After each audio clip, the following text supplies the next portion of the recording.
Sastry balm ₹5 pack release అయింది కదా. Sastry balm ₹5 అద్భుతం. నమస్కారం. గౌరవనీయులు కలెక్టర్ గారు, కమిషనర్ గారు, మేయర్ గారు, జిల్లా ప్రెసిడెంట్ గారు, market committee chairman, vice chairman సభ్యులందరికీ, ట్రేడర్స్ అందరికీ, ముఖ్యంగా రైతులకి, పత్రికా విలేకరులకి, ప్రెస్ మీడియా ధన్యవాదాలు. దురదృష్టం, రాత్రి కారణం నాకు స్పష్టంగా ఇప్పటికి తెలియదు, కానీ ఇన్వెస్టిగేషన్లో ఉంది. ఫైర్ యాక్సిడెంట్లో పత్తి బేళ్లు ఇదవుతున్నాయి అని చెప్పి నాకు మీ టీవీల ద్వారా చూసి వెంటనే కమిషనర్ గారికి, సంబంధిత అధికారులకు ఫోన్ చేసి వెంటనే చర్యలు తీసుకొని, నివారణోపాయాలు తీసుకొని నష్ట నివారణ చేయమని చెప్పాము. దానికి తగ్గట్టుగా ఫైర్ ఇంజన్లు వచ్చి 10 నిమిషాల్లోనే ఆ యొక్క ప్రమాదాన్ని వాళ్ళకి వీలైన త్వరలో దాన్ని నివారించడం జరిగింది. భవిష్యత్తులో ఇటువంటి జరగకుండా ఉండాలంటే కరెక్ట్ ఇన్వెస్టిగేషన్ చేసి దేనివల్ల ఇది జరిగింది, రాత్రులు ఉన్నటువంటి భద్రతా ఏర్పాట్లు ఏంటి, ఎవరు చూస్తున్నారు, చూస్తూ ఉంటే ఏం జరిగింది, ఏ రూపంలో జరిగింది, ఎట్లా జరిగింది, ఇవాళ జరిగిన దానికంటే భవిష్యత్తులో కూడా మళ్ళీ ఇటువంటివి జరిగితే రైతులు నష్టపోవచ్చు, వ్యాపారస్తులు నష్టపోవచ్చు. దీనివల్ల పట్టణం మధ్యలో ఉంది కాబట్టి అటువంటి పరిస్థితి రాకూడదు. కాబట్టి దయచేసి కరెక్ట్ ఇన్వెస్టిగేషన్ చేసి రిపోర్టు ప్రభుత్వానికి ఇవ్వమని చెప్పాను. అటువంటి చర్యలు భవిష్యత్తులో జరగకుండా. ఈ లోపుగానే నేను మొన్న ఎన్నికలప్పుడు చెప్పాను, ఈ మార్కెట్ని ఒక ఆదర్శవంతమైన మార్కెట్గా తీర్చిదిద్దుతాను అని చెప్పాను. దానికి తగ్గట్టుగా ప్రభుత్వ పరంగా చర్యలు తీసుకొని 100 కోట్ల రూపాయలతోటి ఈ మార్కెట్ను ఆధునీకరించడానికి ఈ రోజున పనులు ప్రారంభిస్తున్నాం. అతి త్వరలోనే ఆ పనులకు శంకుస్థాపన జరుగుద్ది. కలెక్టర్ గారికి, పోలీస్కి, అదేవిధంగా మున్సిపల్ ఇంజనీర్లకి నా విజ్ఞప్తి ఏంటంటే, మార్కెట్ చుట్టూ ఉన్నటువంటి రహదారులు విశాలంగా ఉండాలి. రేపు ఎన్ని లక్షల బస్తాలు మిర్చి వచ్చినా, ఎన్ని లక్షల పత్తి బేళ్లు వచ్చినా ట్రాఫిక్కి ఇబ్బంది లేకుండా ఈ ఖమ్మం మార్కెట్ సజావుగా, హైజీనిక్గా మన మార్కెట్ను చూసి రాష్ట్రంలో వేరే మార్కెట్ల యొక్క అభివృద్ధి చేయాలనేది ముఖ్యమంత్రి గారి కోరిక. ఈరోజు దావోస్ వెళ్ళేటప్పుడు కూడా ఆయన గారికి చెప్పాను, హైదరాబాద్లో కూడా ఒక మెగా మార్కెట్, అన్నిటికీ సంబంధించినటువంటి కోయిడా మార్కెట్ని అభివృద్ధి చేయాలి. అది 1000 కోట్లు కానీ 2000 కోట్లు అయినా సరే. ముఖ్యమంత్రి గారు విమానాశ్రయానికి దగ్గరలో ఓఆర్ఆర్కి, ట్రిబుల్-ఆర్కి మధ్యలో 400 ఎకరాలతోటి దాన్ని ప్రారంభించాలని, అది ప్రపంచంలో ఉన్నటువంటి బెస్ట్ మార్కెట్గా ఉండాలనేది తెలంగాణ ప్రభుత్వం, రేవంత్ రెడ్డి గారి కోరిక. దానికి తగ్గట్టుగా దాన్ని ఈ రోజున డిజైన్ చేపిస్తున్నాం.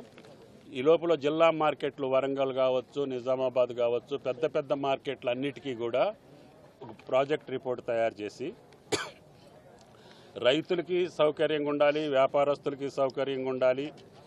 ఆ సరుకు వర్షాలు వచ్చినా, ఇంకోటి వచ్చినా ఇటువంటి కార్యక్రమాలు జరిగి నష్టపోకుండా ఉండేటట్టుగా కొత్త మార్కెట్ నిర్మాణం చేయాలనేది నా ఆలోచన. ఆ మార్కెట్ యొక్క స్వరూపం కూడా మీ ముందు గతంలో ఉంచడం జరిగింది. దాన్ని రేపు సెక్రటరీ గారి ఆధ్వర్యంలో మొదలుపెట్టి ఈ సీజన్లో కంప్లీట్ చేయాలి. ఆ మార్కెట్ అయ్యే సమయంలో కొంతమంది రైతులు చెప్తున్నట్టుగా మిర్చిని పత్తి మార్కెట్లో కూడా, ఈ పత్తి మార్కెట్ను కూడా ఆ రోజు నేనే ఏర్పాటు చేశాను. ఇది ఒక ఇంజనీరింగ్ కాలేజీకి సంబంధించిన స్థలం, అది ఒక డిగ్రీ కాలేజ్, సినం సిద్ధారెడ్డి కాలేజ్ అని ఉండేది. వాళ్ళని ఎలిమినేట్ చేసి ఇక్కడ పత్తి మార్కెట్ ఏర్పాటు చేశాం. ఆ పక్క కూరగాయల మార్కెట్ ఏర్పాటు చేశాం ఆ రోజుల్లోనే. ఇప్పుడు ఈ మార్కెట్ని మోడల్ మార్కెట్గా, హైజీనిక్గా, రైతులకి సౌకర్యం ఉండాలి, వ్యాపారస్తులకి సౌకర్యంగా ఉండాలి, ఖమ్మం పుర ప్రముఖులకి సౌకర్యంగా ఉండాలి. ఇది ఓపెన్గా ఉండటం వల్ల ఈ మిర్చి ఘాటుకి చుట్టుపక్కల 20 డివిజన్ల ప్రజలు నా మీద కంప్లైంట్ చేస్తున్నారు, అసలు ఇది ఇక్కడ వద్దండి టౌన్లో అని చెప్పి.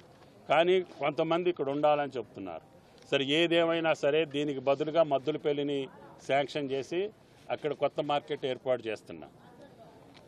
వచ్చేటటువంటి సరుకుని అక్కడ కూడా మనం పంపించగలిగితే ఈ సంవత్సరమే వాళ్ళతోటి కూడా మాట్లాడాను, త్వరగా పూర్తి చేయమని చెప్పాను. 10-15 రోజుల్లో మద్దులపల్లి మార్కెట్ని కూడా ఓపెన్ చేస్తే మిర్చి వ్యాపారస్తులు అక్కడ కూడా వెళ్ళి వాళ్ళు పర్చేజ్ చేసుకునే అవకాశం వస్తుంది. ఖమ్మం మార్కెట్ మీద ప్రెషర్ తగ్గుద్ది. కాబట్టి దయచేసి జిల్లా అధికారులు దీన్ని ఈవెంట్ డిస్ట్రిబ్యూట్ చేసి ఖమ్మం ప్రజలకి అసౌకర్యంగా ఉండొద్దు, ఇక్కడ ఉండేటటువంటి రైతులకి వ్యాపారస్తులకి అసౌకర్యంగా ఉండొద్దు, మన మార్కెట్ని మంచిగా చూసుకోవాలి.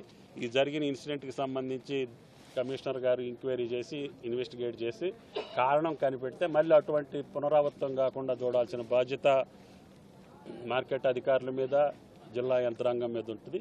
కాబట్టి ఈ మార్కెట్ యొక్క నిర్మాణం కలెక్టర్ గారు ఎప్పటికప్పుడు పరిశీలి చేస్తారు. ఏ ఇబ్బంది వచ్చినా మీరు నిర్మాణంలో కలెక్టర్ గారికి అప్రోచ్ అయ్యి అతి త్వరలో వర్షాకాలానికంటే ముందే ఈ మార్కెట్కు ఒక స్వరూపం రావాలనేది ఈ ప్రభుత్వం యొక్క ఆకాంక్ష. కాబట్టి దానికి తగ్గట్టుగా ఉండాలని చెప్పి మీ అందరికీ ప్రార్థన. ఇమ్మీడియట్గా ప్రసార సాధనాలు తెలియజేయటం మూలాన మొదట్లోనే నష్ట నివారణ చేసే అవకాశం వచ్చింది. మీ అందరికీ కూడా ధన్యవాదాలు. ఫైర్ ఇంజిన్ ఇప్పుడే చెప్పాను, సాయంత్రానికల్లా పంపించమని చెప్పాను ఐజీకి, మార్కెట్కి సపరేట్గా అందుబాటులో ఉండేది. ఏంటండి అది? ఇక్కడే లేదు మనకి, మిగతాది నాకు ఉండేది. అది పాతబడిపోయిందని చెప్పి తీసుకెళ్ళి మా వాళ్ళు మెయింటైన్ చేయక వీళ్ళు సపరేట్గా వీళ్ళు సొంతంగా మెయింటైన్ చేశారంట, రిటైర్ అయిన వాళ్ళని పెట్టుకొని. ఇక అది నడవట్లేదు పడవట్లేదు అని చెప్పారు, తీసుకెళ్ళి వాళ్ళకి అప్పచెప్పారు, వాళ్ళు వాడుకుంటున్నారు ఫైర్ డిపార్ట్మెంట్. నేను అందుకని ఇక పాతదాన్ని తోసే బదులు కొత్తదే తెచ్చుకోమని చెప్పాను, ఐజీ గారికి చెప్పాను, ఈరోజు పంపిస్తామని చెప్పాను. ఈరోజు కాకపోతే రేపు వస్తుంది. ఈ లోపల సెక్రటరీ గారు సిస్టమ్ కరెక్ట్గా పెట్టుకోండి, నైట్ ఇక్కడ ఏం జరుగుతుందో నాకు తెలియదు. కాబట్టి కమిషనర్ గారితో మాట్లాడుకొని ఇంకేదన్నా సెక్యూరిటీ, మొబైల్ పర్సువేషను, పెట్రోలింగ్ అన్నీ పెట్టుకోండి.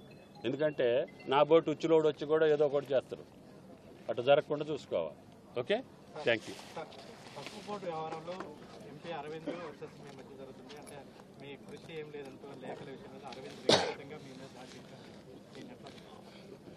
అది ఆయన విఘ్నత, ఆయన గౌరవ పార్లమెంటు సభ్యులు అరవింద్ గారికి మళ్ళొక్కసారి నమస్కారం.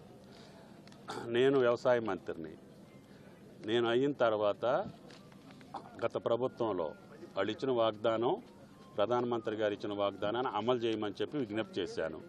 ఆయన ఎంతో పెద్ద మనసుతోటి ఏదో రాష్ట్రంలో వాళ్ళకి అవసరాలున్నా మా రాష్ట్రానికే కావాలని అడిగాను.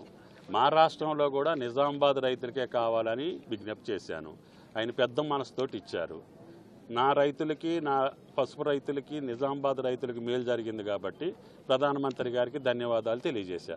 అందుట్లో నా తప్పుంటే మీరైనా శిక్షించండి, అరవింద్ గారు శిక్షించినా నేను బాధ్యుడిని.